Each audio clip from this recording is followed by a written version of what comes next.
மக்களே வந்து பார்த்திங்கன்னா நம்ம திருவண்ணாமலையில் கிரிவலம் சுற்றிட்டு இருக்கோம். அப்படியே சுற்றி ஒரு 5 லிங்கத்தை தாண்டும் போது பார்த்திங்கன்னா திருவண்ணாமலையில் ஒரு கைலாசமா அப்படின்ற மாதிரி இருக்கும்.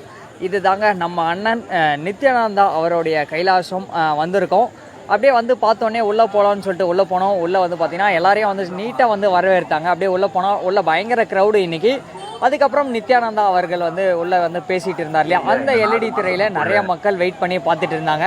அதுக்கப்புறம் அப்படியே அங்கே வந்த மக்களுக்கு எல்லாரும் வந்து என்னடா பெரிய க்யூவில் நிற்கிறாங்களோ அப்படின்னு நினச்சோம். அதுக்கப்புறம் வந்து பார்த்திங்கன்னா நித்யானந்தா அவருடைய நம்ம திருவண்ணாமலை கைலாசாலேருந்து இன்றைக்கி கிரிவலம் வந்த மக்கள் எல்லோருக்குமே வந்து பார்த்திங்கன்னா ஃபுட்டு வந்து சாப்பாடு வந்து கொடுத்துருந்தாங்க. நாங்களும் அப்படியே அந்த க்யூவில் நின்று சாப்பாடை வாங்கி அப்படியே சாப்பிட்டுட்டு அப்படியே இந்த வீடியோவும் எடுத்துகிட்டு மறக்காமல் அப்படியே போஸ்ட் பண்ண ஆரம்பித்தோம்.